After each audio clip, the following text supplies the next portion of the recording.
மரத்தின் உச்சியில ஒரு பறவை கூடு, ஏதோ ஒரு பறவை கூடு கட்டியிருந்தது. அது என்ன பறவைன்னா ராஜாளி. ஒரு குரங்கு அந்த மரத்து கிளையில தாவி தாவி குதிச்சுக்கிட்டு இருந்தது. அப்போ இந்த கூட்டுல இருந்த முட்டை அது கண்ணுல போட்டுட்டுது. அதுக்கப்புறம் அது சும்மா இருக்குமா? விளையாட்டா ஒரு முட்டையை எடுத்தது, மரத்தை விட்டு கீழே இறங்குச்சு. கீழே ஒரு குப்பை மேட்டில் ஒரு கோழி சில முட்டைகளை அது பாட்டுக்கு இட்டு வச்சிருந்தது. குரங்கு தன் கையில இருந்த ராஜாளி பறவையோட முட்டைய அந்த கோழி முட்டைகளோட சேர்த்து போட்டுட்டு போயிட்டுது. கோழி வந்தது, பார்த்தது, அதுக்கு ஒன்றும் வித்தியாசம் புரியல. தன்னுடைய முட்டைகளோட சேர்த்து அந்த ராஜாளி முட்டையையும் சேர்த்து அடைகாத்துது. கொஞ்ச நாள்ல குஞ்சுகள்லாம் பொரிச்சுது, எல்லாம் முட்டை விட்டு வெளியில வந்தது. ராஜாளி பறவையோட குஞ்சு அந்த கோழி குஞ்சுகளோடவே சேர்ந்து வளர்ந்தது. மற்ற கோழி குஞ்சுகள் போலவே இதுவும் குப்பையை கிளறிச்சு புழு பூச்சிகளை சாப்பிட்டுது. காக்கைகள் தாக்கிறதுக்கு வந்ததுன்னா மற்ற கோழி குஞ்சுகள் மாதிரியே இதுவும் பயந்து போய் தாய் கோழியின் சிறகுகளுக்கு உள்ள வந்து ஒளிஞ்சிக்கும். இப்படியே கொஞ்ச காலம் போச்சு. குஞ்சுகள்லாம் வளர்ந்து பெருசாயிட்டுது. சிலது சேவல்கள் ஆச்சு, சிலது கோழிகள் ஆச்சு. அந்த ஒண்ணு மட்டும் ராஜாளி ஆச்சு. ஆனா ஒரு விஷயம், தான் ஒரு ராஜாளிங்கிறது அந்த பறவைக்கு தெரியாது. தன்னையும் ஒரு கோழின்னே அது நினைச்சுக்கிட்டு இருக்கு. அப்படி நினைச்சுக்கிட்டு குப்பை மேட்டை கிளறிக்கிட்டு இருக்கு. ஒரு நாள் சாயந்தர நேரம் இந்த ராஜாளி பறவை கீழே அது பாட்டுக்கு வழக்கம் போல குப்பையை கிளறிக்கிட்டு இருக்குது. அப்போ அண்ணாந்து பாக்குது. வானத்துல உயரத்துல கூட்டமா ராஜாளி பறவைகள் உல்லாசமா வட்டம் அடிச்சு பறந்துகிட்டு இருக்கு. அதே இது பாக்குது. இதுக்கு மனசுக்குள்ள ஏக்கமா போச்சான். அப்போ இதுக்கு ஆண்டவன் பேர்ல கோபம் வந்துதான். ஆண்டவனுக்கு என் பேர்ல ஏன் இந்த ஓர வஞ்சனை? என்னையும் ஒரு ராஜாளியா படைச்சிருந்தா நானும் கூட இந்நேரம் ஆகாயத்துல உல்லாசமா பறந்துகிட்டு இருப்பேனே அப்படின்னு நினைச்சு வருத்தப்பட்டுதான். இது வேடிக்கையா இருக்குல்ல? ஒரு வகையில பார்த்தா நாம கூட இந்த ராஜாளி பறவை மாதிரி தான் வாழ்ந்துகிட்டு இருக்கோம் அப்படிங்கிறார் ஒரு உளவியல் நிபுணர். நம்மால எவ்வளவு வேலை செய்ய முடியும் அப்படின்னு நாம நினைச்சுக்கிட்டு இருக்கிறோமோ அதை விட பல மடங்கு நம்மால வேலை செய்ய முடியுமா? பல மடங்கு வேகமாகவும் வேலை செய்ய முடியும் அப்படிங்கிறார் அவர். நம்முடைய முழுமையான பலம் என்னங்கிறது நமக்கே தெரியறதில்ல. அதுதான் கஷ்டம். நம்முடைய பலம் தெரியாததுனாலதான் நாம எதுக்கு எடுத்தாலும் பயந்துகிட்டு இருக்கிறோம்.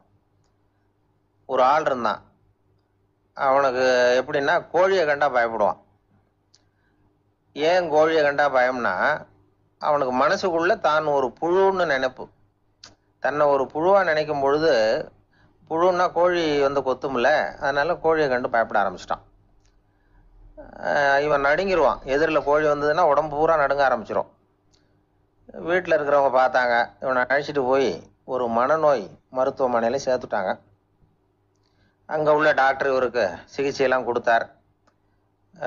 ஒரு வாரம் இவனை தங்க வச்சு வேண்டிய சிகிச்சையெல்லாம் கொடுத்து மன ரீதியாக அவனை மாற்றி, சரி இனிமேல் நீ வீட்டுக்கு போகலாம்னு சொல்லி அனுப்பி வச்சார். வீட்டுக்கு புறப்பட்டான்.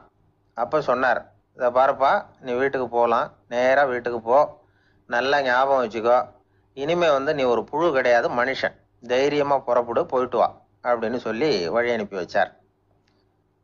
சரிங்க டாக்டர்னு சொல்லிவிட்டு இவன் புறப்பட்டு போனான். பாதி வழி போயிருப்பான். லேசா நிமிர்ந்து பார்க்குறான், எதிரில் ஒரு கோழி வந்துகிட்டு இருக்கு. அது பாட்டுக்கு சாதாரணமாக நடந்து வந்துகிட்டு இருந்தது. அவ்வளவுதான், இவன் உடம்பு கிடுகிடுன்னு ஆட ஆரம்பிச்சுட்டுது. திரும்பி ஓடி வந்துட்டான். டாக்டர் கேட்டார், ஏன்பா திரும்பி ஓடி வந்துட்டேன்னு. பாதி தூரம் போயிட்டேன் டாக்டர், எதிரில் ஒரு கோழி வந்துகிட்டு இருக்குது, அதான் பயமாக இருந்தது வந்துட்டேன்னா. டாக்டருக்கு ஒரு மாதிரி ஆகிடுது. அவர் சொன்னார், இதை பாருப்பா, நான் தான் சொன்னேனே, நீ ஒரு புழு இல்லை, மனுஷன். இனிமே நீ புழு கிடையாது, நீ ஒரு மனுஷன். நீ ஒரு புழு இல்லைங்கிறது இன்னமும் உனக்கு புரியலையா அப்படின்னார் டாக்டர். நான் புழு இல்லைங்கிறது எனக்கு தெரிஞ்சுட்டுது டாக்டர், இது அந்த கோழிக்கு தெரியுமான்னு தெரியலையே அப்படின்னா. இவெல்லாம் எந்த காலத்தில் மாறுறது? அதனால வாழ்க்கையில வெற்றி பெறணும் அப்படின்னு நினைக்கிறவங்க யாரா இருந்தாலும் தன்னுடைய பலம் என்ன அப்படிங்கிறத முதல்ல புரிஞ்சுக்கணும். தன்னுடைய சக்தியை புரிஞ்சுக்கிட்டவன் வெற்றி பெறுவது நிச்சயம். இந்த உலகத்துல எல்லாருக்கும் மகிழ்ச்சி தரக்கூடிய ஒரு பொருள் எது? இது ஒரு முக்கியமான கேள்வி. இந்த கேள்விக்கு பொருத்தமான ஒரு பதிலை உங்களால் சொல்ல முடியுமா? அதாவது கொஞ்சம் யோசிச்சு பார்த்தா பணம்னு சொல்லலாமா? இப்போ கையில் காசு இல்லாதவங்ககிட்ட ஒரு 10 ரூபாயை கொடுத்தா அது அவனுக்கு சந்தோஷத்தை கொடுக்கும். ஏற்கனவே வருமான வரி பிரச்சனையில் சிக்கி இருக்கிறவர்கிட்ட இன்னும் கொஞ்சம் பணம் இந்தாங்கன்னு சொல்லி கொடுத்தோம்னா அது அவருக்கு சங்கடத்தை தான் கொடுக்கும். அதனால் அந்த கேள்விக்கு பணங்கிறது பொருத்தமான பதிலாக இருக்க முடியாது. கேள்வி என்னன்னா, இந்த உலகத்தில் எல்லாருக்கும் மகிழ்ச்சி தரக்கூடிய ஒரு பொருள் எது? சரி, இனிப்புன்னு சொல்லலாமா? ஏன்னா எல்லாருக்கும் இனிக்க தானே செய்யும். அதுலேயும் ஒரு சிக்கல் இருக்குது. சர்க்கரை வியாதிக்காரங்களுக்கு அது என்ன சந்தோஷத்தையா கொடுக்கும்? ஆக எல்லாருக்கும் வேறுபாடு எதுவும் இல்லாமல் மகிழ்ச்சியை கொடுக்கக்கூடியது வேற ஏதோ ஒன்று இருக்குது. அது என்னன்னு கண்டுபிடிக்கணும். அதுதான் இன்றைக்கி தகவல். அதை கண்டுபிடிக்கணும்னா இந்த கதையை கேட்கணும். அது என்ன கதைன்னா, ஒரு ஊரில் ஒரு ராஜா இருந்தார். அவருக்கும் இதே சந்தேகம் வந்துட்டுது. அதாவது எல்லாருக்கும் இன்பம் தரக்கூடிய பொருள் எது அப்படின்னு. இதுக்கு பதில் தெரிஞ்சுக்கிறதுக்கு ஆசைப்பட்டார். சரி, அதுக்கு என்ன செய்யலாம்னு யோசனை பண்ணார். நாட்டு மக்களுக்கு பகிரங்கமாக ஒரு அறிவிப்பு கொடுத்தார். நம்ம நாட்டு மக்கள் இன்பம் தரக்கூடிய பொருள் எதுன்னு நினைக்கிறாங்களோ அதை கொண்டுகிட்டு வந்து அரண்மனையில் உள்ள கண்காட்சி மண்டபத்தில் வைக்கலாம். அப்படி அவங்க வைக்கிற பொருள்களில் எது எல்லாருக்கும் இன்பம் தரக்கூடியதாக இருக்குமோ அதை வச்சவருக்கு 1000 பொற்காசுகள் பரிசு அப்படின்னு அறிவிப்பு கொடுத்துட்டார். ஜனங்கள் இந்த அறிவிப்பை கேட்டாங்க. அதுக்கப்புறம் சும்மா இருப்பாங்களா? 1000 பொற்காசுன்னா சும்மாவா? அவங்க கையில் என்னென்ன கிடைச்சதோ அதையெல்லாம் கொண்டாந்து அரண்மனை காட்சி மண்டபத்தில் வச்சுட்டாங்க. அதுக்கப்புறமா ராஜா அங்கே வந்தார். ஒவ்வொன்றா பார்த்துக்கிட்டே வந்தார். முதல்ல ஒரு குயில் இருந்தது, இனிமையாக பாடக்கூடிய குயில். இந்த குயிலோட இன்னிசை எல்லாருக்கும் இன்பம் தரக்கூடியது தான். இருந்தாலும் காது கேட்காதவங்களுக்கு இந்த இசை எப்படி இன்பம் தர முடியும்? அதனால் இது சரியில்லைன்னு விட்டார். அடுத்தபடியாக போனார். அங்கே என்ன வச்சுருக்குறாங்கன்னு பார்த்தா ஒரு அழகான மயில் அங்கே தோகை விரித்து ஆடிக்கிட்டு இருக்குது. இந்த மயிலோட ஆட்டம் மனசுக்கு இன்பம் தரக்கூடியது தான். இருந்தாலும் பார்வை இல்லாதவங்க இந்த ஆட்டத்தை பார்த்து ரசிக்க முடியுமா? முடியாது. அதனால் இதுவும் சரியில்லை அப்படின்னு சொல்லிவிட்டார். அதுக்கு அடுத்தபடியாக போனார். பல வகையான இனிப்பு பண்டங்களை வச்சுருந்தாங்க. பார்த்தார், வயசானவங்களுக்கும் நோயாளிகளுக்கும் இது இன்பம் தராது, துன்பம் தான் கொடுக்கும் அப்படின்னார். இப்படி ஒவ்வொன்றா பார்த்துக்கிட்டே போகிறார். அழகான மலர்கள், கனிகள், ஓவியங்கள் எதுவுமே பொருத்தமாக தெரியல. சகல பேருக்கும் இன்பம் தரக்கூடிய வகையில் எதுவும் இல்லை. கடைசியாக வந்தார். அங்கே ஒரு களிமண் பொம்மை இருந்தது. அது என்ன பொம்மை தெரியுமா? பசியால் வாடி இருக்கிற ஒருத்தருக்கு ஒரு அம்மா இனிமையாக பேசிக்கிட்டு சோறு போடுறது மாதிரி அந்த பொம்மையை செஞ்சுருந்தாங்க. அதுக்கு கீழே அன்பு அப்படின்னு எழுதியிருந்துதான். ராஜா பளிச்சுன்னு ஒரு முடிவுக்கு வந்தார். அந்த பொம்மையை செஞ்ச சிற்பியை வரவழைச்சார், பரிசு கொடுத்தார். அன்பு ஒன்று தான் எல்லாருக்கும் இன்பம் அளிக்கக்கூடிய பொருள். காது கேட்காதவங்களும் அதை கேட்க முடியும், பார்வை இல்லாதவங்களும் அதை பார்க்க முடியும், குழந்தைகளும் அதை உணர முடியும் அப்படின்னு அதுக்கு விளக்கம் கொடுத்தார் அந்த மன்னர். இந்த உலகத்தில் எல்லாருக்கும் மகிழ்ச்சி தரக்கூடிய ஒரு பொருள் அன்பு தான். அதை புரிஞ்சுக்கிட்டு தான் சில கணவன்மார்கள் மனைவி பேரில் ரொம்ப அன்பை காட்டிக்கிறது வழக்கம். ஒரு வீட்டு வாசப்படி பக்கமாக மழைக்கு ஒதுங்கினார் ஒருத்தர். மழை தூரிக்கிட்டு இருந்தது, இருட்டு நேரம். அந்த வீட்டில் இருந்தவர், இன்னைக்கு ராத்திரி வேணும்னா இங்கேயே தங்கிட்டு காலையில் போங்க அப்படின்னார். உடனே இவர் சொன்னார், ரொம்ப நன்றிங்க, ஒரு 10 நிமிஷத்தில் இதை வந்துடுறேன் அப்படின்னு சொல்லிவிட்டு எங்கேயோ ஓடினார். 10 நிமிஷம் கழித்து திரும்பி வந்தார். ஆமாம், எங்கே போயிட்டு வந்தீங்கன்னு கேட்டார் வீட்டில் இருந்தவர். நேராக எங்கள் வீட்டுக்கு போய் மனைவி கிட்ட இன்னைக்கு ராத்திரி இங்கேயே தங்கிக்கிறேன்னு சொல்லிவிட்டு வந்துட்டேன் அப்படின்னார் அவர். அன்புல இது ஒரு ரகம். ஒரு வயசான அம்மா தெரு வழியாக போயிட்டு இருந்தாங்க. அவங்க கையில் எண்ணத்தையோ வச்சுக்கிட்டு அதை அடிக்கடி பார்த்துக்கிட்டே இருந்தாங்க. ஒருத்தன் மெதுவாக அவங்கக்கிட்ட போய் கையில் இருக்கிறது என்ன அப்படின்னு எட்டி பார்த்தா அவங்க கையில் 4 பல் இருந்துதான். இவன் ஆச்சரியமாக அந்த அம்மாவை பார்த்தான். ஏம்மா, உனக்கு என்ன பைத்தியமா? ஏது இந்த பல்? இது என்னத்துக்காக கையில் வச்சுக்கிட்டு அலைஞ்சிக்கிட்டு இருக்கிற அப்படின்னு கேட்டிருக்கான். அதுக்கு அந்த அம்மா விவரம் சொல்ல ஆரம்பித்தாங்களாம். இதை பாருப்பா, எனக்கு ஒரு மகன் இருந்தான். அவனை ரொம்ப செல்லமாக வளர்த்தேன். அவனை தரையிலேயே நடக்க விடுறதில்ல, எப்பவும் தூக்கி வச்சுக்கிட்டு இருப்பேன். அவன் நல்லா பெரியவனாகி பள்ளிக்கூடம் போகிறப்ப கூட அவன் புஸ்தக மூட்டையை நான் தான் சுமந்துக்கிட்டு போவேன். பார்க்குறவங்க கூட கேலி பண்ணுவாங்க, ஏம்மா படிக்க போகிறது நீயா உன் பிள்ளையான்னு கேட்பாங்க. அவன் இன்னைக்கு எவ்வளவோ பெரிய மனுஷன் ஆகிட்டான், வெளிநாட்டில் பெரிய உத்தியோகத்தில் இருக்கான். சமீபத்தில் இங்கே வந்துட்டு போனான். ஒரு நாள் ஏதோ கோபத்தில் என்னை அரைஞ்சுட்டான். அப்போ இந்த 4 பல்லும் கீழே விழுந்துட்டுது. இன்னமும் கூட விழுந்திருக்கும், ஆனால் பல்லு தான் இல்லை. என் புள்ள அரைஞ்சதுனால விழுந்த பல்லு இல்லையா அது? அதனால் இதை எப்பவும் என் கையிலேயே வச்சுக்கிட்டு ஆசையோடு பார்த்துக்கிட்டு இருக்கிறேன். அவன் தான் வெளிநாட்டுக்கு போட்டான். அவனை பார்க்க முடியாத ஏக்கத்தை நான் இந்த பல்லை பார்த்து போக்கிக்கிறேன் அப்படின்னு நாங்களாம் அந்த அம்மா. இந்த கதை எதுக்காகன்னா தாய் அன்பு அப்படிங்கிறது எப்படிப்பட்டதுங்கிறத புரிஞ்சுக்கிறதுக்காக. கல்யாணம் ஆனதுக்கு அப்புறம் தாயை மறந்து விடுறவங்க எத்தனை பேர் இந்த உலகத்தில்? அவங்க காதில் விழணுங்கிறதுக்காக தான் இந்த தகவல். ஆனால் ஒரு விஷயம் மட்டும் நல்லா புரிஞ்சுக்கணும். தாயை மதிக்க தெரிஞ்சவங்க தான் இன்றைக்கி வாழ்க்கையில் எல்லா விதத்துலேயும் முன்னுக்கு வந்திருக்கிறாங்க. வேணும்னா விசாரித்து பார்த்துக்குங்க. இன்னொரு அம்மா இருந்தாங்க. அவங்க தினமும் ஒரு கோயிலுக்கு வருவாங்க. சாமியை பார்த்து, கடவுளே நான் இறந்து போனால் நரகத்துக்கு போகணும் அப்படின்னு வேண்டிக்குவாங்களாம். எல்லாரும் சொர்க்கத்துக்கு போகணும்னு தானே கடவுள்கிட்ட வேண்டிக்குவாங்க. இந்த அம்மா தினம் நான் நரகத்துக்கு போகணும் அப்படின்னு வேண்டிக்கிறாங்க. அங்கே இருந்த அர்ச்சகருக்கு இது சந்தேகம். ஒரு நாள் அதை நேரடியாகவே அவங்கக்கிட்ட கேட்டுவிட்டார். அதுக்கு அந்த அம்மா பதில் சொன்னாங்களாம், ஐயா, எனக்கு கல்யாணம் ஆகி ரொம்ப நாள் வரைக்கும் குழந்தை பாக்கியம் இல்லாமல் இருந்தது. கோயில் குளம் எல்லாம் சுற்றி வந்தேன். ரொம்ப நாள் கழித்து ஒரு குழந்தை பிறந்தது, ஆண் குழந்தை. அவனை நான் ரொம்ப செல்லம் கொடுத்து வளர்த்தேன். அதோட விளைவு என்ன ஆச்சுன்னா, அவன் ரொம்ப மோசமாக ஆயிட்டான். கெட்ட பழக்க வழக்கம்லாம் கற்றுக்கிட்டான். அவன் இறந்து போனால் நிச்சயம் அவனுக்கு நரகம்தான் கிடைக்கும். அந்த அளவுக்கு கெட்டவன் அவன். அப்படிப்பட்ட காரியங்கள்லாம் பண்ணிகிட்ருக்கான், எனக்கு தெரியும். இவனுக்காக நரகத்தில் கூட யாரும் தயவு காட்ட மாட்டாங்க, தாட்சண்யம் காட்ட மாட்டாங்க. அதனால் இவனுக்கு முந்தி நான் இறந்து நரகத்துக்கு போயிட்டா அங்கே இவனை கவனிச்சிக்கலாமே, இவனுக்கு பணிவிடை செய்யலாமேன்னு பார்க்குறேன் அப்படின்னு நாங்களாம். அதனால தான் நான் நரகத்துக்கு போகணும்னு தினம் ஆண்டவனை வேண்டிகிட்டு இருக்கிறேன் அப்படின்னு கண்கலங்கி அந்த அம்மா சொன்னாங்களாம். அதுதான் தாய் உள்ளம்ங்கிறது. தாயின் பெருமையை சரியாக உணர்ந்துட்டா அவங்களுக்கு எப்பவும் எந்த கஷ்டமும் வராது.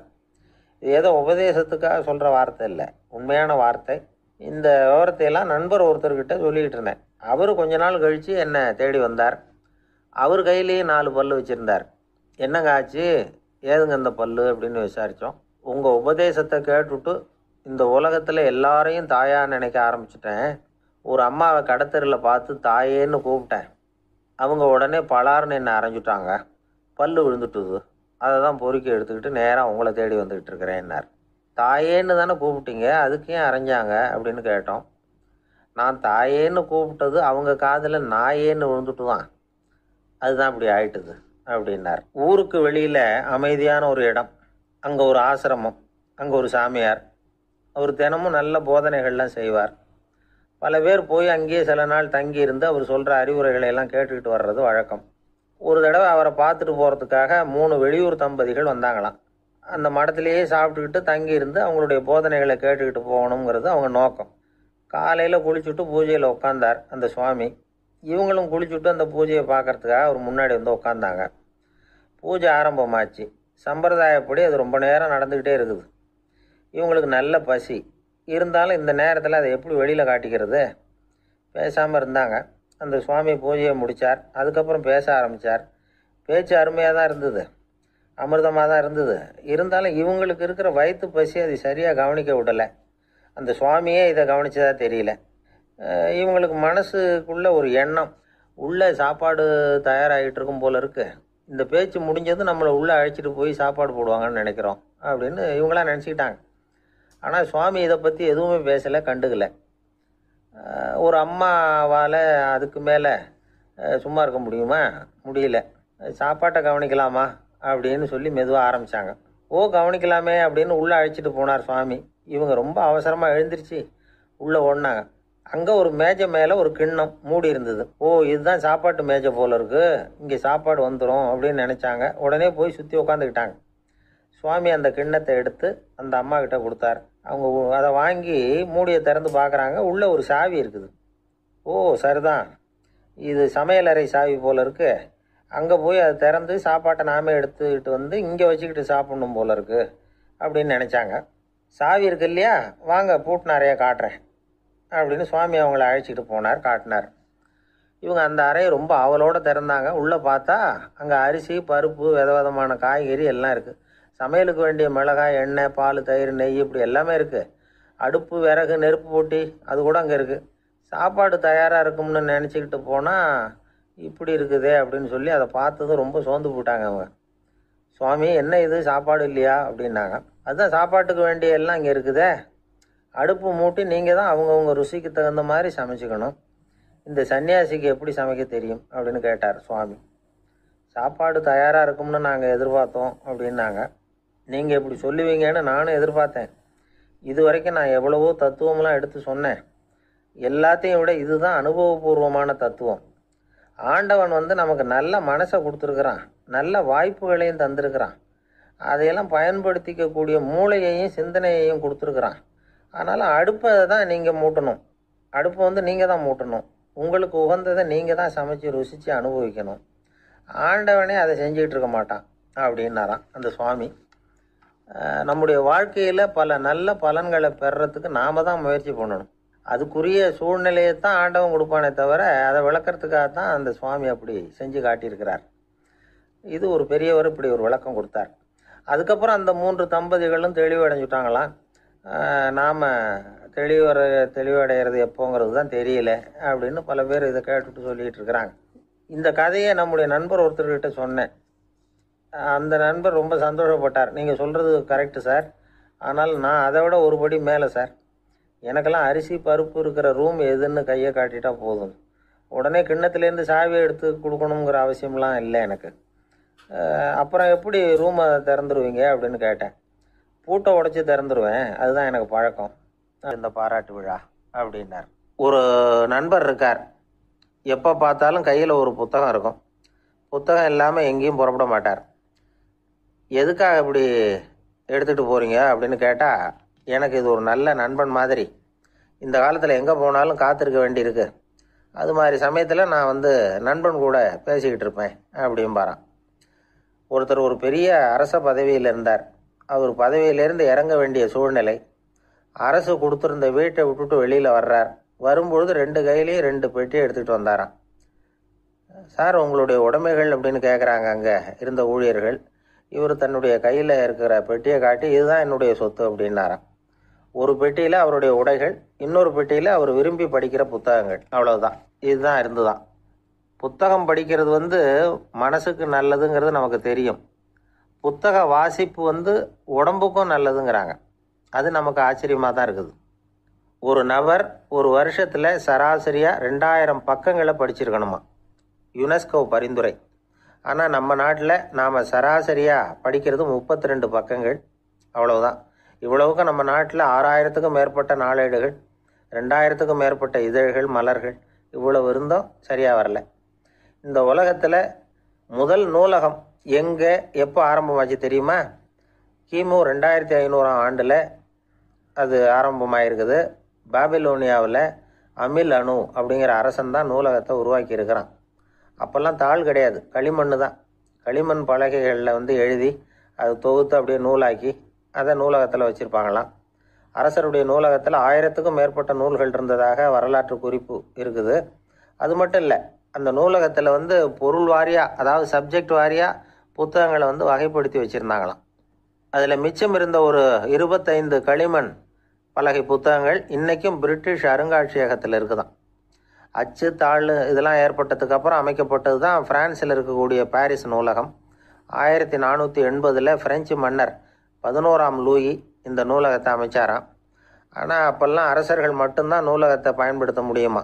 அதுக்கப்புறம் 17ஆம் நூற்றாண்டில் இந்த முறை மாறி பொதுமக்கள் அங்கே போகலாம், படிக்கலாம் அப்படிங்கிற நிலைமை வந்துதான். போட்லியன் நூலகம் அப்படின்னு அதுக்கு பேர், பாரிஸ் நகரத்தில் இருக்குது. அங்கே தான் நூல்களின் பட்டியல் தயாரிப்பு பணி ஆரம்பமாச்சு. கல்வி வளர்ச்சியையும் நூலகத்தையும் இணைச்சவர் நெப்போலியன் போனபார்ட். முன்பணம் செலுத்தி புத்தகத்தை படிக்கிற முறையையும் அவர் தான் கொண்டுட்டு வந்தாராம். மக்கள்கிட்ட வசூலிக்கிற வரியின் ஒரு பகுதியை நூலகத்துக்கு பயன்படுத்தினவரும் அவர் தானா. நெப்போலியன் நூலகத்தில் உலகத்தில் உள்ள எல்லா மொழி நூல்களும் இருக்குதான். அங்கே ஒரு தமிழ் நூலும் இருந்திருக்குது. அது என்னென்னா கம்பராமாயணம். சோவியத் யூனியனுக்கு படையெடுத்து போனப்போ அங்கேருந்து லட்சக்கணக்கான புத்தகங்களை இந்த பனிச்சறுக்கு வாகனங்கள் இருக்குல்ல, அதில் கொண்டுகிட்டு வந்ததாக வரலாறு. அடுத்தபடியாக குறிப்பிட்டு சொல்லத்தக்க நூலகம் எதுன்னா பிரிட்டிஷ் நூலகம். மிக பழைய கையெழுத்து பிரதியெல்லாம் கூட அங்கே இருக்குது. 1753 ஆரம்பமாச்சு. அதில் உள்ள நூல்களை வரிசையாக அடுக்கினா 180 கிலோமீட்டர் நீளத்துக்கு வருமா. மிகப்பெரிய நூலகம் அமெரிக்க தலைநகர் வாஷிங்டனில் இருக்குதான். இந்தியாவை பொறுத்த வரைக்கும் பெரிய பழைய நூலகம் எதுன்னா கல்கத்தா நூலகம். எல்லா இந்திய மொழி நூல்களும் இங்கே உண்டு. மகாகவி பாரதியார் நடத்தின இந்தியாங்கிற இதழின் எல்லா பிரதிகளும் அங்கே பாதுகாப்பாக இருக்குது. படிக்கும் பழக்கம் வந்து இங்கே வளர வேண்டியிருக்குது. ஒருத்தர்கிட்ட ஒரு புஸ்தகத்தை கொடுத்து விமர்சனம் எழுத சொல்லியிருந்தாங்க. கொஞ்ச நாள் கழித்து அவரை போய் பார்த்து, என்னங்க புஸ்தகத்தை படித்து பார்த்தீங்களா அப்படின்னு கேட்டாங்களாம்.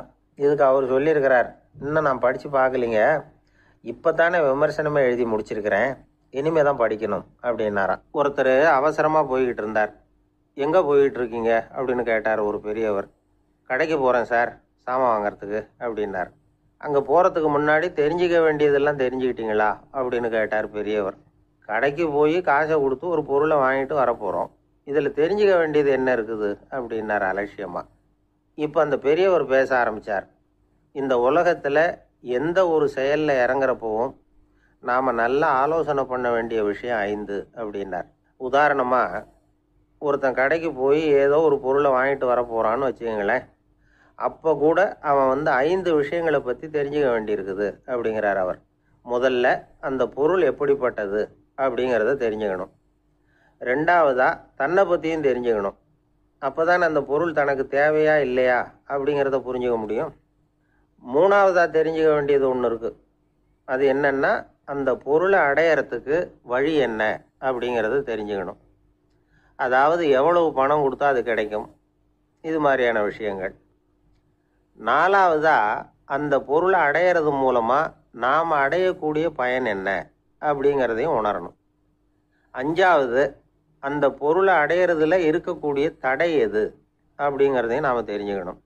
பெரியவர் பேசுகிறது ஏதோ தத்துவம் மாதிரி தெரியுது இல்லையா? தத்துவம்தான். அதாவது இப்படி உலகியல் வாழ்க்கையில் சின்ன சின்ன விஷயங்கள்லேயே நாம் 5 விஷயங்களை தெரிஞ்சுக்க வேண்டி இருக்குது. அது ரொம்ப அவசியமாக இருக்குது.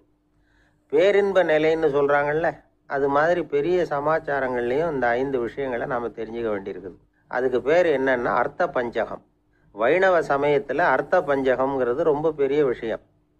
கடைக்கு போகிறது மாதிரி கடவுளை பார்க்க போகிறப்போ நாம் 5 விஷயங்களை தெரிஞ்சுக்கணுமா. முதல்ல பரம்பொருள் அப்படிங்கிறது என்ன, அதோட தன்மைகள் என்ன, இதை தெரிஞ்சுக்கணும். இதுக்கு பேர் என்னன்னா பரமாத்ம ஸ்வரூபம் அப்படின்னு பேர். ரெண்டாவது, நாம் யார், நம்மோட தன்மை என்ன அப்படிங்கிறத தெரிஞ்சுக்கணும். நான் யாருன்னு எனக்கே தெரியலங்கிறப்போ இதை நான் சொல்கிறேன்னு இது என்னுடையதுன்னு சொல்கிறது தப்பு தானே. அப்புறம் மூணாவது விஷயம், பரம்பொருளை நாம் அடையிறதுக்கு வழி எது, இது தெரிஞ்சுக்கணும். இது வந்து உபாய ஸ்வரூபம் அப்படின்னு பேர். நாலாவது விஷயம், நாம் அடைய வேண்டிய பயன்கள் என்ன அப்படிங்கிறது தெரிஞ்சுக்கிறது. இதுக்கு புருஷார்த்தம் அப்படின்னு பேர். அஞ்சாவது, அந்த பயனை வந்து அடைய விடாமல் தடுக்கிற தடைகள் யாவை அப்படிங்கிறது தெரிஞ்சுக்கிறது. இது வந்து விரோதி ஸ்வரூபம். இதைத்தான் தடையியல் அப்படின்னு சொல்கிறாங்க. அதாவது பரமாத்மாவை பற்றிய அறிவு, ஜீவாத்மாவை பற்றிய அறிவு, உபாயம் பற்றிய அறிவு, புருஷார்த்தம் பற்றிய அறிவு, இந்த 4 அறிவுக்கும் எதிரடையாக, அதாவது அதையெல்லாம் தப்பாக புரிஞ்சுக்கிறதால உண்டாகக்கூடிய அறிவு விரோதி ஸ்வரூபம். என்ன இது தகவலில் ஏதாவது கதை சொல்லுவீங்கன்னு பார்த்தா ஏதோ தத்துவம் பேசிக்கிட்டு இருக்கிறீங்களே அப்படின்னு நினைக்கலாம். இதுவும் தெரிஞ்சுக்க வேண்டிய ஒரு பெரிய விஷயந்தான். காதில் போட்டு வச்சா எப்போவாவது உபயோகப்படும். என்னுடைய நண்பர் ஒருத்தர் ஒரு நாள் என்கிட்ட சொன்னார், சார், அடுத்த மாதம் தஞ்சாவூரில் ஒரு கல்யாணம், போகிறதா வேண்டாமா அப்படின்னு ஒரே குழப்பமாக இருக்குது அப்படின்னார்.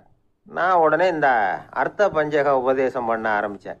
அவர் எல்லாத்தையும் பொறுமையாக கேட்டுவிட்டு, சரி சார், நான் போகிறதுன்னு முடிவு பண்ணிவிட்டேன்னார். எப்படி இந்த முடிவுக்கு வந்தீங்க அப்படின்னு கேட்டேன். அவர் சொன்னார், சார், அந்த 2வது பாயிண்ட் ஒன்று சொன்னீங்களே, அதை புரிஞ்சுக்கிட்டதுக்கு அப்புறம்தான் இந்த முடிவுக்கு வந்தேன் அப்படின்னார். என்ன 2வது பாயிண்ட்டுன்னு? அதாவது தன்னை பற்றி புரிஞ்சுக்கணும் அப்படின்னு சொன்னீங்க, உடனே என்னை பற்றி புரிஞ்சுக்கிட்டேன், நான் யாருங்கிறது எனக்கு தெரிஞ்சுது, உடனே போகிறது தான் நல்லதுன்னு முடிவு பண்ணிவிட்டேன்னார். நீங்கள் யாருன்னு கேட்டேன். நான் தான் சார் அந்த கல்யாணத்தில் தாலி கட்ட வேண்டிய மாப்பிள்ளை அப்படின்னார். அந்த காலத்தில் அண்ணாமலை ரெட்டியார்னு ஒருத்தர் இருந்தார். அவர் வெங்கனூர் அப்படிங்கிற கிராமத்தில் இருந்தார். அங்கேருந்து விருத்தாசலம் கோவிலுக்கு தவறாமல் போயிட்டு வந்துக்கிட்டு இருந்தார். இடையில வெள்ளாறு, அதில் ஒரு சமயம் வெள்ளம் வந்துட்டுது. இவரால் போக முடியல. அதோட விளைவு வெங்கனூர்லேயே ஒரு கோவில் கட்டணும் அப்படின்னு முடிவு பண்ணார், சிவாலயம். அந்த சமயத்தில் வடநாட்டில் பஞ்சம். அதனால் அங்கே இருந்த பல சிற்பிகள் தென்னாட்டை நோக்கி வர ஆரம்பித்தாங்க. அவங்க வெங்கனூர் வழியாக வர்றது தெரிஞ்சதும் இவர் போய் பார்த்தார். இங்கே ஒரு கோவில் கட்டணும், அதுக்கு நீங்கள் உதவணும்னார். பஞ்ச காலத்தில் இப்படி ஒரு வாய்ப்பு கிடைச்சதில் அவங்களுக்கும் ரொம்ப மகிழ்ச்சி. உற்சாகத்தோடு ஒத்துக்கிட்டாங்க. ஆலய திருப்பணி ஆரம்பமாச்சு. அவங்களுக்கு வேண்டிய எல்லா வசதிகளையும் இவர் செஞ்சு கொடுத்தார். அவங்களுக்கு எந்த குறையும் இல்லாமல் பார்த்துக்கிட்டார். அது மட்டும் இல்லை, ஒவ்வொரு நாளும் அங்கே வருவார். உங்களுக்கு என்ன வேணும், எது வேணும்னு கேட்பார். ஏதாவது குறை இருந்தால் சொல்லுவாங்க, உடனே தீர்த்து வைப்பார். இவரும் கேட்பார், எந்த குறையாக இருந்தாலும் என்கிட்ட சொல்லுங்க அப்படின்னு சொல்லுவார். அதை தவிர இவராகவே கவனித்தும் அவங்களுக்கு என்னென்ன தேவைங்கிறத கண்டுபிடிச்சி அதையெல்லாம் கொடுத்துக்கிட்டு இருப்பார். என்ன தேவைன்னாலும் அதை நிறைவேற்றி வச்சுருவார். அந்த சிற்பிகளின் தலைவன் ஒருத்தன், அந்த ஆளுக்கு வெத்தலை பாக்கு போடுறது பழக்கம். இதை தெரிஞ்சுக்கிட்டு அதுக்காகவே ஒரு ஆளை ஏற்பாடு பண்ணார். வேணுங்கிறப்போலாம் நீ வெத்தலை சிவல் மடித்து கொடுக்க வேண்டியது உன் வேலை அப்படின்னு ஒருத்தனை ஏற்பாடு பண்ணிட்டார். இப்படியெல்லாம் செஞ்சதும் அவங்களுக்கும் ரொம்ப உற்சாகம். ரொம்ப பொறுப்பாக சிற்ப வேலைகளை செஞ்சுக்கிட்டு இருக்கிறாங்க. ஒரு நாள் என்னாச்சு தெரியுமா? அந்த சிற்பிகளின் தலைவன் ரொம்ப நுணுக்கமாக ஒரு வேலையை செஞ்சுக்கிட்டு இருக்கிறான். சாரம் போட்டு அது மேலே படுத்துக்கிட்டு அண்ணாந்து பார்த்து உச்சியில் நுணுக்கமான சிற்பங்களை உருவாக்கிக்கிட்டு இருக்கான். சிற்பியின் கவனம் செதறப்படாதுங்கிறதுனால இவர் மெதுவாக சத்தம் போடாமல் கிட்ட போய் நின்று அதை கவனிச்சிக்கிட்டு இருக்கிறார். அந்த சிற்பி வழக்கம் போல் வெத்தலை பாக்குக்காக இடது கையை கீழே நீட்டினான். அந்த சமயம் பார்த்து அவருக்கு தாம்பூலம் கொடுக்குறவன் அங்கே இல்லை, எங்கேயோ போயிருக்கிறான். அண்ணாமலை ரெட்டியார் என்ன பண்ணார் தெரியுமா? தனக்காக கொடுக்கப்பட்ட தாம்பூலத்தை வாங்கி சிற்பியின் கையில் கொடுக்குறார். அவன் வாங்கி போட்டுக்கிட்டான். இது என்ன இன்னைக்கு வெத்தலை சீவல் வேறு மாதிரி இருக்குது, வாசனை தாம்பூலமாக இருக்குது அப்படின்னு யோசனை பண்ணிவிட்டு கீழே திரும்பி பார்க்குறார். பார்த்தா ரெட்டியார் மறுபடியும் சிற்பி கை நீட்டும் பொழுது கொடுக்கறதுக்காக தாம்பூலத்தை மடித்து வாங்கி வச்சுக்கிட்டு தயாராக நிற்கிறார். சிற்பிக்கு அதிர்ச்சி. உடனே பொத்துன்னு கீழே குதிச்சான். ஐயா, என்ன இது நீங்களா அப்படின்னா. இவர் சொன்னார், நான் ஒன்றும் தப்பு பண்ணலையே, உன்னுடைய கை புண்ணியம் செஞ்ச கை, கோயில் கட்டுற கை, அந்த கைக்கு தாம்பூலம் கொடுக்கறதுல என்ன தப்பு அப்படின்னாராம். ஏற்கனவே பஞ்சத்தில் அடிபட்டு வந்த எங்களை நீங்கள் ஆதரித்ததே பெரிய விஷயம். இந்த செயல் என்னை ஒரு பெரிய கடனாளி ஆகிவிட்டுது. ஐயா, எங்களுக்கு உணவு உடை இதை மட்டும் நீங்கள் கொடுத்தா போதும், ஊதியம்னு எதுவும் வாங்க மாட்டோம் அப்படின்னு நானும். அந்த சிற்பி எவ்வளோ வற்புறுத்தியும் எதுவும் வாங்கிக்கலையாம். இந்த செய்தியை தமிழ் தாத்தா டாக்டர் ஊவேசா சொல்லியிருக்கிறார். அந்த காலத்தில் எப்படிப்பட்டவங்கள்லாம் வாழ்ந்துருக்கிறாங்க பாருங்கள். இந்த காலத்தில் ஒருத்தர் கோவில் கட்டினார், வேலை செய்கிற எல்லாருக்கும் சாப்பாடு போடுவார். சிற்ப வேலை செஞ்சுட்டு சாப்பிட வர்ற ஒவ்வொருத்தர் கையையும் அன்பாக பிடிச்சி முத்தம் கொடுத்து உள்ளே அனுப்புவார். அந்த கைகளுக்கு நீங்கள் கொடுக்குற மரியாதையாது அப்படின்னு கேட்டாங்க.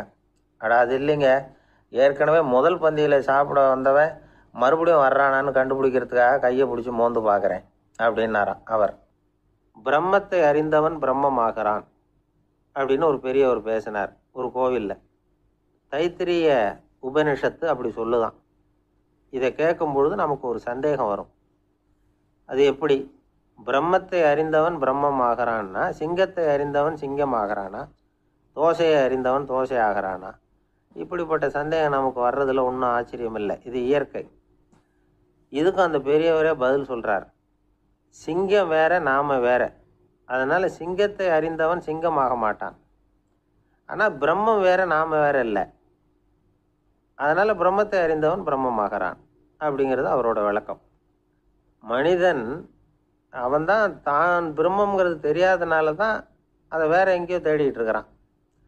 கடைசியில் அது தான் தாங்கிறது புரிஞ்சுக்கிற பொழுது அவன் பிரம்மம் ஆயிடுறான். இதை விளக்கிறதுக்கு ஒரு உபநிஷத்து கதையே இருக்குது. நமக்கு தெரிஞ்ச கதை தான், ஆனால் அதை வேறு விதமான அர்த்தத்தில் விளையாட்டாக சொல்லிகிட்டு இருக்கிறோம். ஒரு சமயம் ஒரு 10 நண்பர்கள் ஒரு காட்டு வழியாக போய்கிட்டு இருக்கிறாங்க. குறுக்க ஒரு நதி, அதை கடந்து அடுத்த பக்கம் போகணும். எல்லாரும் ஒரு வழியாக கடந்து அடுத்த கரைக்கு போய் சேர்ந்துட்டாங்க. அங்கே போய் சேர்ந்ததுக்கப்புறம் எல்லாரும் பத்திரமா சேர்ந்துட்டோமா அப்படின்னு தெரிஞ்சுக்கிறதுக்காக எண்ணி பார்க்குறான் அந்த கூட்டத்து தலைவன். அவங்க மொத்தம் 10 பேர். ஆனால் அவன் எண்ணி பார்க்குறப்போ 9 தான் வருது. ஏன்னா அவன் தன்னை விட்டுவிட்டான். எதிரில் நிற்கிறவங்கள மட்டுமே எண்ணுறான். ஐயோ 10வது ஆள் எங்கேங்கிறான், பதறான். சரி நீ இரு, நான் எண்ணி பார்க்குறேன்னு சொல்லிவிட்டு இன்னொருத்தன் எண்ணுறான். அவனும் தன்னை விட்டுட்டு எண்ணுறான். 9 தான் வருது. எல்லாரும் கொய்யோ முறையோன்னு கத்த ஆரம்பிச்சிட்டாங்க. அந்த சமயத்தில் ஒரு பெரியவர் அந்த பக்கமாக வர்றார். என்ன விஷயம்னு விசாரிக்கிறார். 10வது ஆளை 6 அடிச்சுட்டு போட்டுது அப்படின்னு சொல்லி இவங்க அழறாங்க. சரி அழாதீங்க அப்படின்னு சொல்லி அந்த தலைவனை பார்த்து இப்படி வாங்குறார். வர்றான். இப்போ எனக்கு முன்னாடி ஒரு தரம் எண்ணு பார்க்கலாம்ங்கிறார். 1 2 3ன்னு ஆரம்பித்து 9ல் வந்து முடிக்கிறான். உடனே பெரியவர் நீ தான் அந்த 10வது ஆள் அப்படிங்கிறார். இது உண்மை. நாம தான் அது. நாம தான் நம்மளை வேற எங்கேயோ தேடிட்டு இருக்கிறோம். நாம் எங்கேயோ தேடிட்டு இருக்கிறோமே, அந்த பிரம்மம் நாம தான். இப்படி ஒரு பெரிய உண்மையை விளக்கறதுக்காக தான் அப்படி ஒரு கதை சொல்லப்பட்டது. ஆனால் அதை வந்து நாம் வேறு விதமாக வேடிக்கையாக உபயோகப்படுத்திக்கிட்டு இருக்கிறோம். எப்படி தெரியுமா? ஒரு ஆத்தங்கரையில் ஒரு 10 பேர் முழிச்சுக்கிட்டே நின்றுக்கிட்டு இருந்தாங்களாம். அந்த பக்கமாக வந்த ஒருத்தன் ஏன் இப்படி முழிச்சுக்கிட்டு நிற்கிறீங்கன்னு கேட்டிருக்கிறான். எங்களுக்கு நீச்சல் தெரியாது, நாங்கள்லாம் அடுத்த கரைக்கு போய் சேரணும் அப்படின்னாங்களாம். சரி, நாங்கள் விட்டுட்டு போய் விடுறேன். எல்லாரும் அக்கறைக்கு போய் சேர்ந்த உடனே ஆளுக்கு ₹1 வீதமாக மொத்தம் ₹10 எனக்கு கொடுக்கணும் அப்படின்ட்டுருக்கான் இவன். சரின்னு ஒத்துக்கிட்டாங்க. இவன் ஒவ்வொருத்தராக கையை பிடிச்சி மெதுவாக ஆற்றுல இறக்கி அழைச்சிட்டு போயிட்டான். 9 பேரை கரை சேர்த்துட்டான். 10வது ஆள் பாதி ஆற்றுல போயிட்டு இருக்கிறப்போ திடீர்னு வெள்ளம் வந்துட்டுது. புடி நழுவி போச்சு. கையை விட்டுட்டான். வெள்ளம் அடிச்சிட்டு போட்டுது. அழைச்சிட்டு வந்தவன் நீச்சல் அடித்து தடுமாறி கரைக்கு வந்து சேர்ந்துட்டான். கரையில் இருந்தவங்களுக்கு இந்த விஷயம் தெரியாது. இருந்தாலும் இவன் உடம்பு பூரா நனைஞ்சி கொஞ்சம் அதிகமாக மூச்சு வாங்க நின்றுக்கிட்டு இருந்தானா, ஏங்க ஏன் இப்படி மூச்சு வாங்குது, என்ன விஷயம் அப்படின்னு கேட்டாங்களாம். அதுக்கு இவன் கொஞ்சமாக அலட்டிக்காமல் சொன்னானா, வேற ஒன்றும் இல்லை, நீங்கள் கொடுக்க வேண்டிய ₹10ல் ₹1 குறைஞ்சி போச்சு, அவ்வளவுதான் அப்படின்னானா. ஒரு ஆள் ராமகிருஷ்ணரை தேடி வந்தான். அவன் கையில் 1000 பொற்காசுகள் வச்சுருந்தான். அதை அவர்கிட்ட கொடுத்து இதை ஏற்றுக்கணும் அப்படின்னு ரொம்ப பணிவாக கேட்டுக்கிட்டான். அவர் பார்த்தார், இது எனக்கு தேவையில்லை, ஆனாலும் உன்னுடைய மனசை புண்படுத்துறதுக்கு நான் விரும்பலை, அதனால் நீ கொடுக்குறத வாங்கிக்கிறேன்னார். வாங்கிக்கிட்டார். அப்புறம் கேட்டார், இதை பாரு, இனிமேல் இதெல்லாம் என்னுடைய இது தானே அப்படின்னார். ஆமாம், அதையெல்லாம் நான் உங்களுக்கே கொடுத்துட்டேன்னா அவன். சரி, இப்போ நீ எனக்காக ஒரு காரியம் பண்ணணும்னார். என்ன செய்யணும்னு சொல்லுங்கன்னா, இந்த நாணயங்களையெல்லாம் எடுத்துக்கிட்டு போய் கங்கை நதியில் எரிஞ்சுட்டு வா அப்படின்னார். இவனுக்கு அதிர்ச்சியாக போச்சு. என்ன பண்ணுறது? இனிமேல் அது முடியாதுன்னு சொல்ல முடியாது. ஏன்னா அந்த நாணயங்களையெல்லாம் அவருக்கே கொடுத்துட்டான். இனிமேல் அதெல்லாம் இவனுடையது இல்லை. பேசாமல் அவ்வளவே அள்ளிக்கிட்டு ஆத்தங்கரைக்கு போனான். போனவன் ரொம்ப நேரம் திரும்பியே வரல. ராமகிருஷ்ணருக்கு சந்தேகம், என்ன ஆச்சு அந்த மனுஷனுக்கு? காசுகளோடு அந்த கங்கையில் குதிச்சுட்டானா? போகும்பொழுதே ஒரு மாதிரியாக தான் போனான். போய் என்னன்னு பார்த்துட்டு வாங்க அப்படின்னார். அங்கே இருந்த ஒருத்தர் ஓடி போய் பார்த்தார். அவர் போய் பார்க்கும் பொழுது அவன் அங்கேயே இருந்தான். அதுக்கப்புறம் அவர் திரும்பி வந்தார். வந்து விவரத்தை சொன்னார். அதாவது அவன் கங்கை கரையில் உட்காந்துக்கிட்டு ஒவ்வொரு நாணயமாக 1 2ன்னு எண்ணி எண்ணி வீசிக்கிட்டு இருக்கிறான். அவனை சுற்றி ஒரு கும்பல் நின்றுக்கிட்டு அவனை தடுத்துக்கிட்டு இருக்குது அப்படின்னு விவரத்தை சொன்னார் போயிட்டு வந்தவர். இதை கேட்டதும் ராமகிருஷ்ணரே புறப்பட்டு அங்கே போனாராம். என்ன இப்படி பண்ணிகிட்டு இருக்கிற? நான் வந்து உன்னை அந்த நாணயங்களை கங்கையில் வீசி எறிய சொன்னேன், நீ ஏன் அதை எண்ணிக்கிட்டு இருக்கிற அப்படின்னார். பழக்கம்தான் காரணம். நான் ஒவ்வொரு நாளும் ஒவ்வொன்றா சேமித்து வச்சேன். இன்றைக்கி என்கிட்ட நிறைய இருக்குது. உங்களுக்கு ஒரு 1000 நாணயங்களை கொடுக்கணுங்கிறது என்னோட ஆசை அப்படின்னா. இப்போ ராமகிருஷ்ணர் சொன்னார், ஒரே நேரத்தில் எல்லாத்தையும் சம்பாதிச்சிருந்தா நீ வந்து எண்ணுறது பொருத்தமாக இருக்கும். எல்லாத்தையும் இழக்கும்போது ஒவ்வொன்றா எண்ணிக்கிட்டு இழக்கிறதுங்கிறது சரியான செயல் இல்லை. அதனால் ஒரே தடவையாக எல்லாத்தையும் தூக்கி எறிஞ்சிடும் அப்படின்னார். இது இழப்பது அப்படிங்கிற ஒரு உயர்ந்த நிலை. இதை நாம் யதார்த்த வாழ்க்கையில் சம்மந்தப்படுத்தி பார்த்து குழப்பிக்கிட்டு இருக்கக்கூடாது.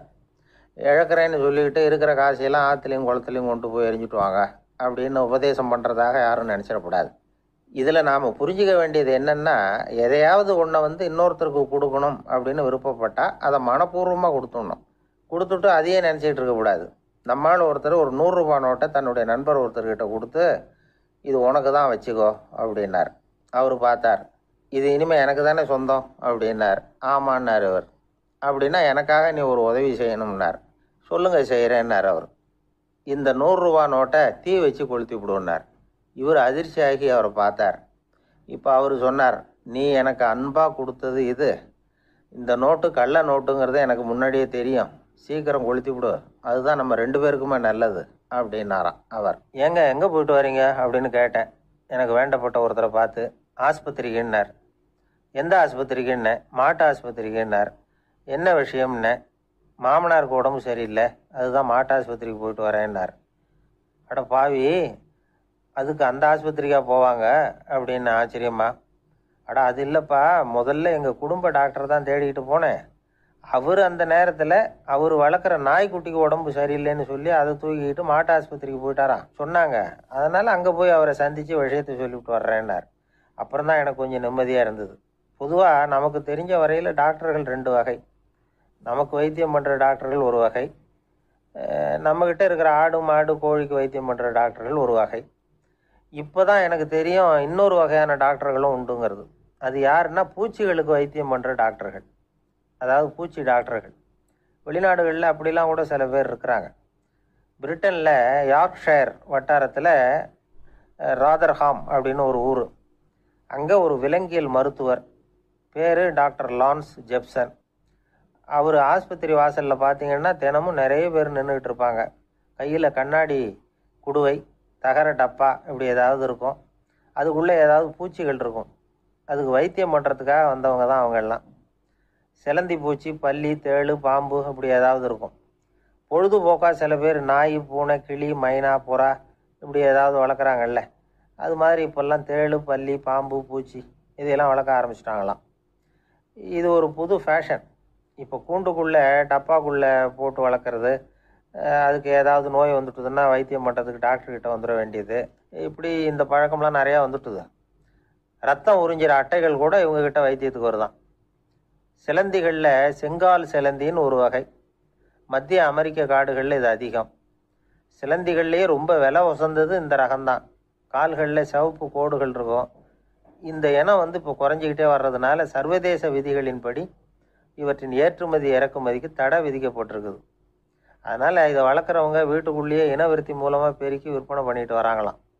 அந்த வகை சிலந்திகள் தான் இப்போ வைத்தியத்துக்கு அதிகமாக வருதான். சரி, இதுக்கெல்லாம் எப்படி வைத்தியம் பண்ணுறாங்க? முதல்ல அதை குளிர்பதன பெட்டியின் வழுவழுப்பான சுவரில் விட்ட உடனே அதெல்லாம் மெதுவாக இறங்கி வரும். அப்போ அதன் நோயை கண்டுபிடிக்கிறது சுலபம். அப்புறம் அதுக்கு கிருமிகளை கொல்லக்கூடிய மருந்துகளையோ வலி நிவாரண மருந்துகளையோ கொடுப்பாங்க. கால் உடைஞ்ச சிலந்திகளுக்கு பசையை கொண்டு ஆப்ரேஷன் பண்ணுவாங்க. சில சிலந்திகளுக்கு உடைஞ்ச காலை எடுத்துட்டா புதிய கால் வளர்ந்துடும். சிலந்திகளை மனிதர்கள் கையில் எடுக்கிறப்போ அது பயந்து போய் கீழே குதிக்குது. அதனால் கால் உடஞ்சி விடுது, இல்லைன்னா வயிறு சேதமடையுது. அந்த நிலைமையில் வர்ற சிலந்திகளுக்கு மயக்க மருந்து கொடுத்து ஆப்ரேஷன்லாம் கூட பண்ணுறாங்களாம். பார்த்தீங்களா பூச்சிகளுக்கு வந்த வாழ்வே. நம்ம ஊர்லேயும் வீடுகளில் பூச்சிகள் வளர்க்குறது உண்டு. ஒருத்தர் வந்தார், எனக்கு 3000 கரப்பாம்பூச்சி அவசரமாக தேவைப்படுது, எங்கே கிடைக்கும்னு கேட்டார். கரப்பாம்பூச்சியா? அது என்னத்துக்குன்னு கேட்டோம். அது வேற ஒன்றும் இல்லை, நான் குடியிருக்கிற வாடகை வீட்டை காலி பண்ண போகிறேன். வீட்டு சொந்தக்காரர் என்ன சொல்கிறாருன்னா, இந்த வீட்டுக்கு நான் குடி வந்தப்போ எப்படி இருந்ததோ அதே நிலைமையில் விட்டுட்டு போகணும்னு வீட்டுக்காரர் சொல்லியிருக்கிறார், அதனால தான் கேட்டேன் அப்படின்னார். ஒரு தந்தை தன்னோட பிள்ளைய ரொம்ப தைரியசாலியாக வளர்க்கணும்னு ஆசைப்பட்டார். அதுக்காக அவனை கூப்பிட்டு உட்கார வச்சு இப்படி உபதேசம் பண்ணார். இதை பாருப்பா, நான் உன்னாட்டம் இருக்கிறப்போலாம் எதுக்கும் பயப்பட மாட்டேன், ரொம்ப துணிச்சலாக இருப்பேன்.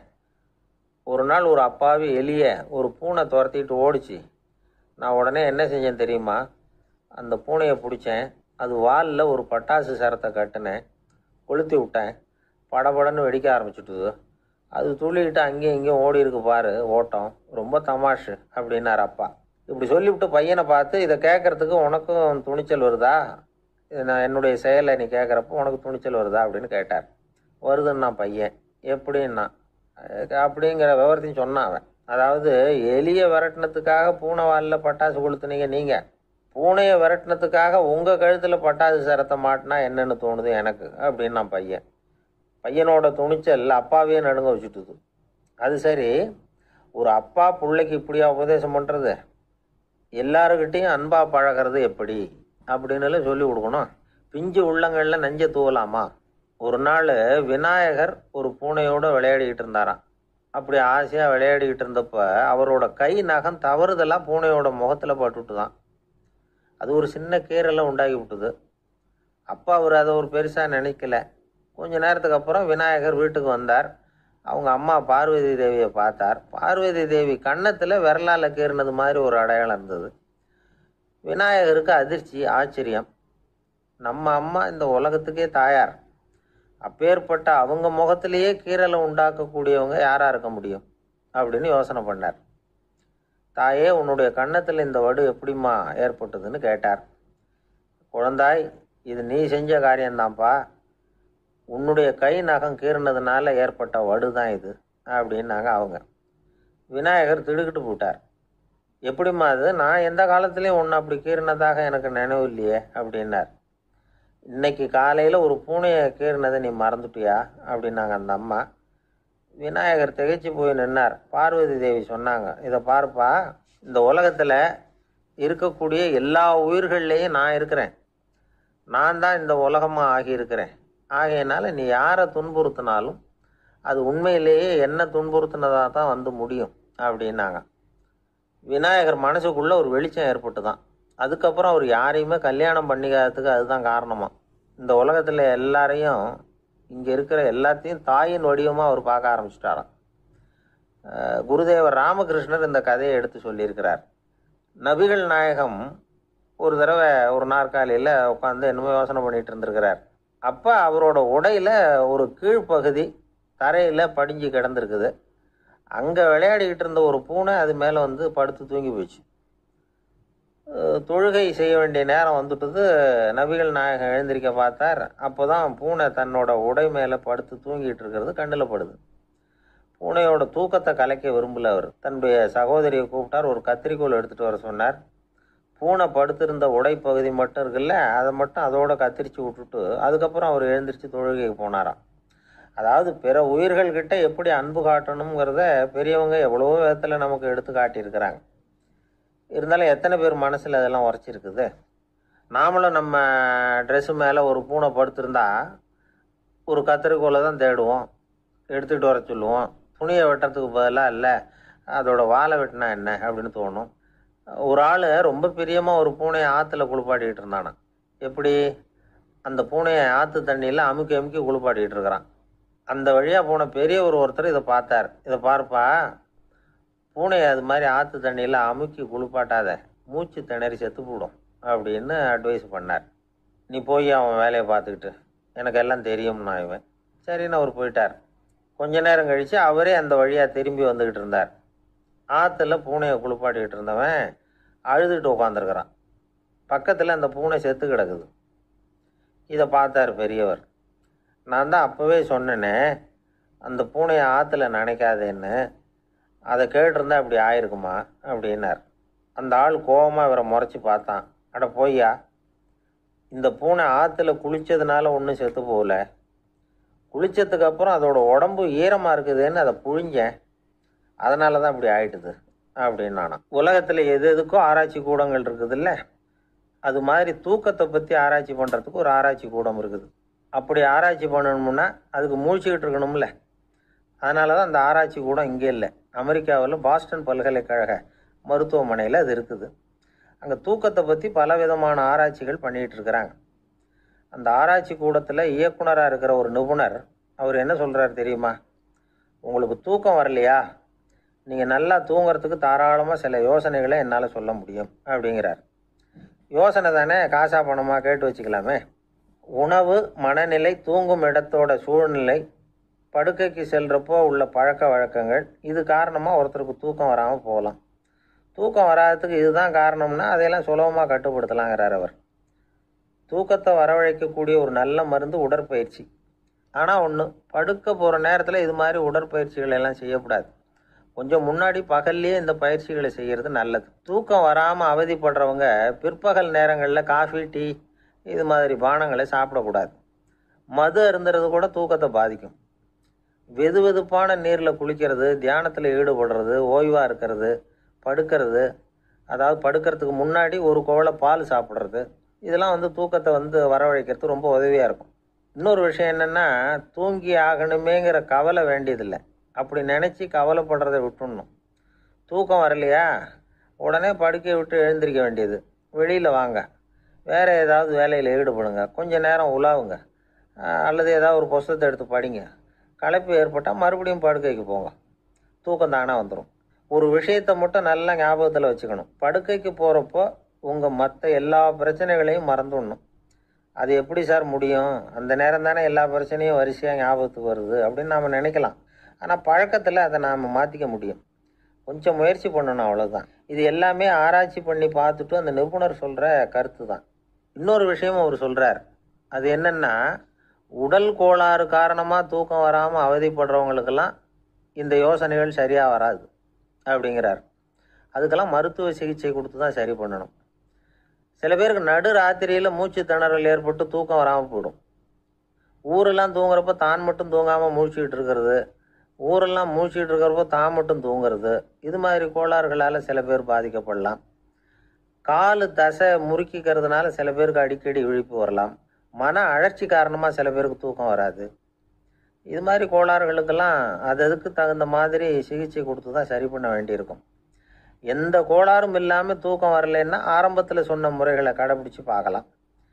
தூக்கம் வந்ததுன்னா யோசனை சொன்ன அந்த நிபுணருக்கு நன்றி சொல்லலாம். ஒருத்தர், ஏன் சார் பஸ்ஸில் தூங்குறது கெட்ட பழக்கமானு கேட்டார்.